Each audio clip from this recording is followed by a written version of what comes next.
Iya, Bu. Iya, Bu. Udah pada makan siang belum? Udah, Bu. Udah. Oh, Mila kayaknya udah duluan ya? Iya. Semangat ya? Iya, benar. Iya. Sebelumnya Ibu absen dulu ya? Ada yang nggak hadir? Amin. Ada. Kenapa dia nggak masuk? Sakit. Sakit ya? Iya. Nanti kalian jenguk ya kalau emang sakitnya lama. Iya, Bu. Jadi hari ini Ibu bakal menerapkan di kelas kalian itu pembelajaran metode number head together. Number head together itu artinya menomori kepala. Jadi nanti Ibu kasih kalian media buat kalian pakai.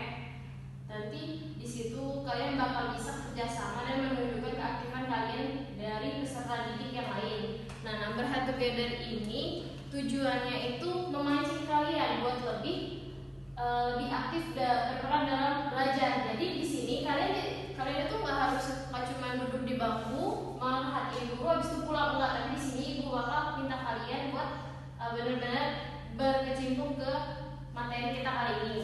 Jadi materi yang bakal Ibu terapkan Ibu pakai hari ini materi perilaku konsumen. Simpelnya gini, kalian pasti pernah ke pasar kan ya? Cewek masa nggak pernah ke pasar sih? Nah, di pasar itu kan kita bisa melihat beberapa jenis perilaku konsumen. Nah, di situ nanti bisa kalian gambarkan dari apa yang pengetahuan yang kalian ketahui sama nanti materi yang Ibu kasih, oke? Udah siap belajar? Siap. Perilaku konsumen. Perilaku konsumen adalah studi mengenai individu, kelompok atau organisasi dan proses di mana mereka menyeleksi. Kalau menurut para ahli, ada beberapa ahli yang telah mengumpulkan pendapatnya. Salah satunya adalah Gerald Zaltman dan Melanie Wellendorf. Nah, ini pengertian menurut para ahlinya. Yang pertama, menurut Gerald Zaltman dan Melanie Wellendorf menjelaskan bahwa perilaku konsumen adalah tindakan-tindakan, proses, dan hubungan sosial yang dilakukan individu, kelompok, dan organisasi dalam mendapatkan, menggunakan suatu produk atau lainnya sebagai suatu akibat dari pengalamannya dengan produk, pelayanan, dan sumber-sumber lainnya. Menyiasati, ia harus berpikir bijak sebelum melakukan kegiatan konsumen agar terciptanya keseimbangan antara pemasukan dan pengeluaran. Jika konsumen butuh meningkatkan konsumsi suatu produk, ia tetap perlu mengurangi konsumsi produk lainnya. Yang kedua adalah kemampuan konsumen dalam membedakan biaya dan manfaat. Biaya dan manfaat adalah hal penting selalu diperhatikan konsumen sebelum membeli suatu produk. Jika ada dua macam produk dengan harga sama, konsumen akan memilih produk dengan manfaat yang lebih besar. Begitupun jika ada dua macam produk dengan manfaat sama, konsumen akan memilih produk dengan harga yang lebih rendah. Yang ketiga adanya hukum berkurangnya tambahan kepuasan. Terdapat sebuah hukum ekonomi yang memaparkan bahwa semakin banyaknya jumlah produk yang dikonsumsi seorang, maka semakin kecil kepuasan atau manfaat yang dapat dihasilkan. Jika ada tambahan biaya, konsumen cenderung akan beralih ke produk lain. Nah, ini ada faktor pengaruh konsumen dalam mengambil keputusan. Yang kita sudah lihat ini ada dua, faktor internal dan eksternal. Faktor internal sendiri adalah faktor yang mempengaruhi dari dalam diri atau dari individu, ya benar. Contohnya itu dari diri sendiri dan keluarga. Misalkan tadi ayahnya Dendi itu nyuruh, Dendi kamu nggak usah ya beli ini yang warnanya ini. Nah, itu kan termasuk dari faktor internal. Kalau dari faktor eksternal itu biasanya dari pengaruh orang-orang sekitarnya. Misalkan Dendi itu nggak mau beli bajunya karena beda dari teman-teman yang lain, itu kan termasuk faktor eksternal. Jadi kedua faktor ini mempengaruhi konsumen dalam mengambil keputusan. Nah, ini ada proses pengambilan keputusan pembelian. Sebelum dan sesudah melakukan pembelian, seorang konsumen akan melakukan sejumlah proses yang mendasari pengambilan keputusan. Ada beberapa proses. Yang pertama, pengenalan masalah atau problem recognition. Yang kedua adalah pencarian informasi atau information sort. Yang ketiga adalah mengevaluasi alternatif atau alternative evaluation. Yang keempat ada keputusan pembelian atau first decision. Yang kelima ada evaluasi pasca pembelian atau post first evaluation. Nah, jadi itulah materi yang kita pelajari hari ini. Sekarang masuk ke dalam ini sebenarnya bukan bermain bukan, tapi ini termasuk belajar sambil bermain. Kalian mau nggak?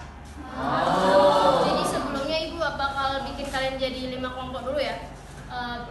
Coba dari depan, Binda bisa mulai. Jadi kan kalian udah berhitung kan 1 sampai 5. Sekarang ibu minta kalian pindah tempat duduknya buat nentuin kelompoknya. Kelompok 1 ibu minta di depan, 2 di sini, 3 di belakang 1, 4 di belakang 2, dan 5 di tengah situ ya. Sekarang kalian mulai duduknya. Ada yang anggotanya 11, ada yang 9 ya. Nah, di sini ibu udah nyiapin head numbernya. Nanti kalian gunain di kepalanya, satu orang satu ya. Ini tolong dibagi, terserah acak. Ada ukuran yang agak besar, ada yang kecil. Pokoknya semuanya ya. Nih, kelompoknya ini. Oh ya, ibu juga minta kalian kasih nama kelompok kalian itu berdasarkan nama pasar. Kan minggu lalu kita udah belajar tentang pasar, tapi bukan pasar oligopoli, bukan nama pasar. Misalkan pasar Minggu, pasar Senin ya. Jadi terserah kalian, pokoknya bikin nama pasar. Ibu harap tetap tenang ya. Di sini ibu udah nyediain beberapa soal. Ibu harap kalian bisa kerjasama dengan timnya buat jawabin pertanyaan yang udah ibu kasih ya. Nih, kalian udah nentuin nama kelompoknya belum? Udah. Ini kelompok pasar apa? Pasar 26. Pasar 26, oke. Pasar 26 ini soalnya ya. Bu, Iya. mau nanya ini jawabnya per individu apa kelompok? Per kelompok, tapi nanti kan ibu bakal panggil nama kalian ya, nomor kalian. Jadi yang nomornya disebut ini bakal jadi perwakilan kelompoknya. Jadi ini kan kerja sama tim. Nah, ini kelompok pasar apa? Pasar pagi bu. Pasar pagi. Pasar pagi timbangan. Pasar pagi timbangan, oke. Ini soal buat pasar pagi timbangan ya. Ayo, ini kelompok pasar apa? Ayo, oke. Soalnya ya.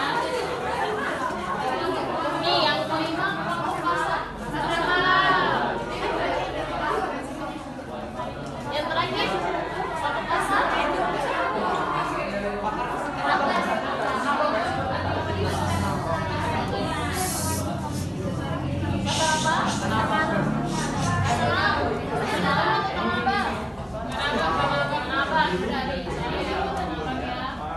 Nah, jadi kan yang udah ibu bagiin semua ya soalnya. Ibu sekarang ini di ibu jam 1 kurang 15. Jadi begitu jam 1 pokoknya kalian udah siap semua ya. Ibu kasih waktu 15 menit. Sekarang boleh diskusi. Savannah, I'm coming home. Savannah, we'll never be alone. Savannah, the beauty of the world. Savannah, let's all take a ride. Savannah.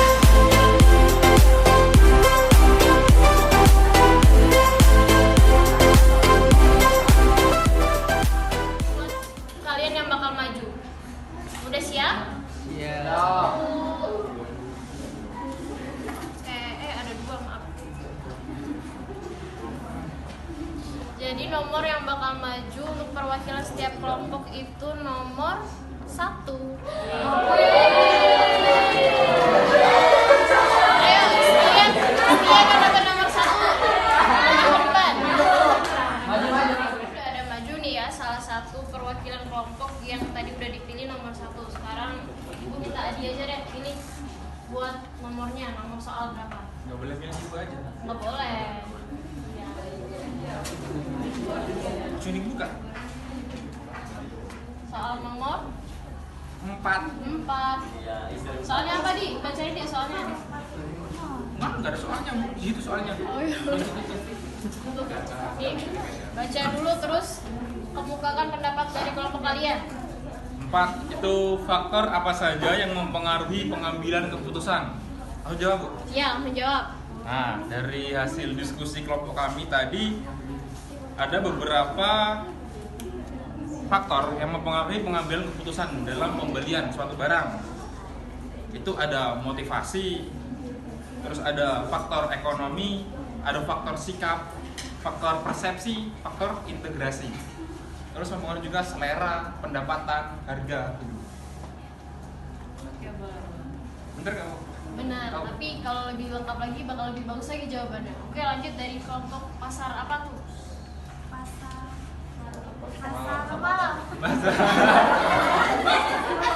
Oke, jadi apa hasilnya? Hasil diskusi dari kelompok pasar malam. Jadi hasil dari diskusi dari kelompok pasar malam yaitu faktor internal, yaitu faktor dari diri kita sendiri, yaitu kebutuhan. Oke, itu jawaban dari kelompok pasar Layo ya.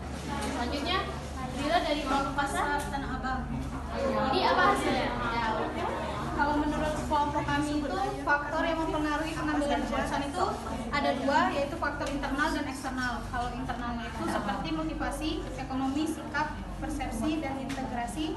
Sedangkan eksternalnya kebudayaan dan keluarga, kelompok sosial, dan referensi.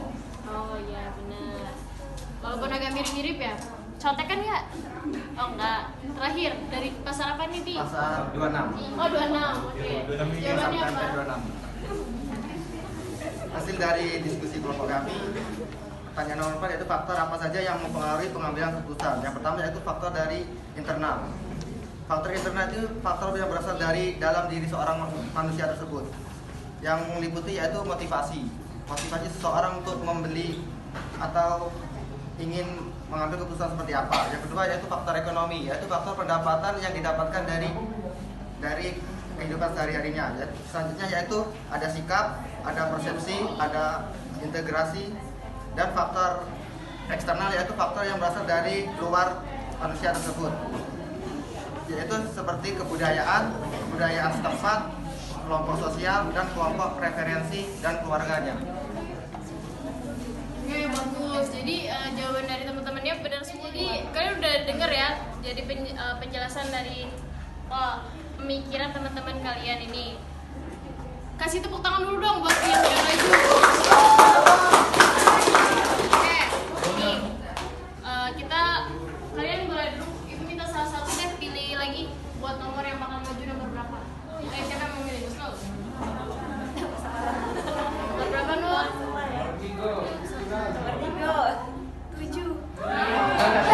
Di perwakilan setiap kelompok yang nomor 7 udah maju ya. Nih, minta perwakilan dari Adel deh pilih nomor soal. Berapa Adel? Kelompok? Nomor? Soal nomor? 2. Oke. Soalnya Adel bacain. Sebelum dan sesudah melakukan pembelian, seorang konsumen akan melakukan sejumlah proses yang mendasari pengambilan keputusan. Sebutkan salah satu proses pengambilan keputusan. Apa jawabannya? Negosiasi terlebih dahulu. Misalnya tuh harganya dari penjualnya mahal, terus kita nego dulu, terus lihat kualitasnya juga, kalau nggak cocok baru Bayar. Jadi ada interaksi dulu ya terlebih dahulu antara penjual dan pembeli. Selanjutnya Uswa dari kelompok pasar layar. Pasar layar. Harus konsisten dari kami dari pasar layar. Jawabannya apa Uswa? Kalau dari kelompok kami tuh mengevaluasi alternatif.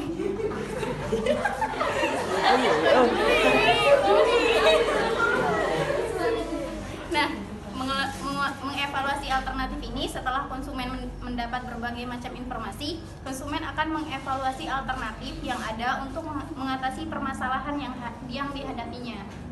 Oh, jadi yang evaluation ya kalian ya. Oke, jawabannya benar. Selanjutnya dari Dwi. Kelompok pasar Jawabannya pengenalan masalah. Jadi menurut kami sebelum kita tuh membeli sesuatu, alangkah baiknya kita tuh mikir dulu. Alangkah baiknya itu kita tuh seleksi dulu masalah yang mana yang memang dibutuhkan untuk membeli sesuatu. Contohnya kalau misalnya kita nggak ada Magicom misalkan, kita tuh butuh untuk beli Magicom itu biar kita tuh bisa masak nasi. Itu sih kalau dari kelompok kami.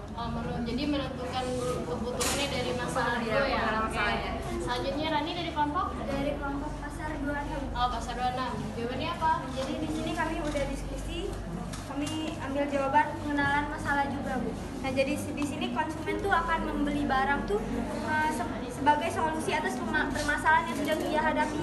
Misalnya yang kayak tadi dia butuh apa untuk kebutuhannya, maka dia akan membeli barang tersebut untuk memenuhi kebutuhan yang dia inginkan. Kebutuhannya berdasarkan masalah. Oke, terakhir, Lutfia dari kelompok pasar Tanah Abang. Pasar Tanah Abang, jawabannya? Jadi jawaban dari kelompok kami itu ada pencarian informasi, yang mana dari pengenalan masalah tadi kita tahu kebutuhan yang kita inginkan, kemudian kita pencarian informasi ini seperti saya ingin membeli handphone.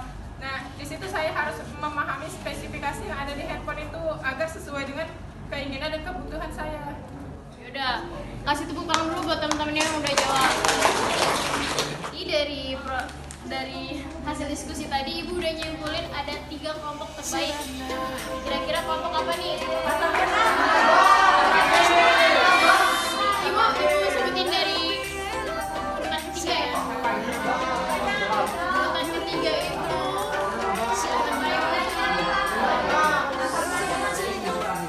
ini berdasarkan jawabannya yang tepat, baik, dan jelas ya. Jawabannya itu pasar Buana.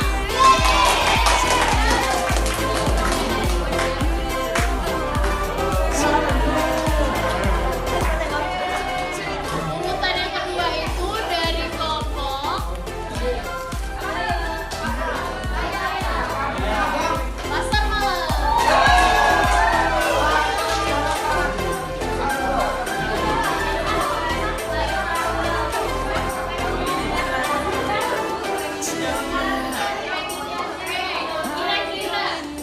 terbaik yang pertama kelompok apa nih?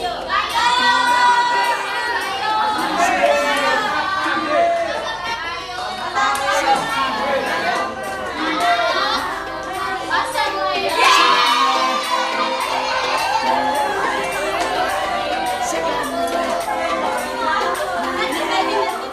Tapi buat kelompok yang belum Ibu pilih itu bukan berarti kalau jawaban kalian salah ya. Cuman ada harapan ada kok. Itu yang di atas kalian itu hadiah juga buat kalian ya. Ini kan kita udah dengerin ya pendapat dari kelompok masing-masing kelas kalian. Yang tadi jawaban kalian itu tadi semuanya udah benar, tapi beda dari pemahamannya masing-masing aja nih. Jadi Ibu simpulkan lagi, perilaku konsumen itu adalah ilmu yang mempelajari tentang individu, kelompok atau organisasi dan proses di mana mereka menyeleksi, menggunakan dan membuang produk, layanan, pengalaman atau ide untuk memuaskan kebutuhan dan dampak dari proses tersebut pada konsumen dan masyarakat. Jadi harapannya itu emang ingin kalian itu menguasai materi yang sudah Ibu jelasin dan metode ini jadi belajarnya lebih asik gak? Oke, jadi terima kasih ya buat kalian yang udah memahami dan udah mau menyimak dengan sesama materi yang udah Ibu kasih. Jadi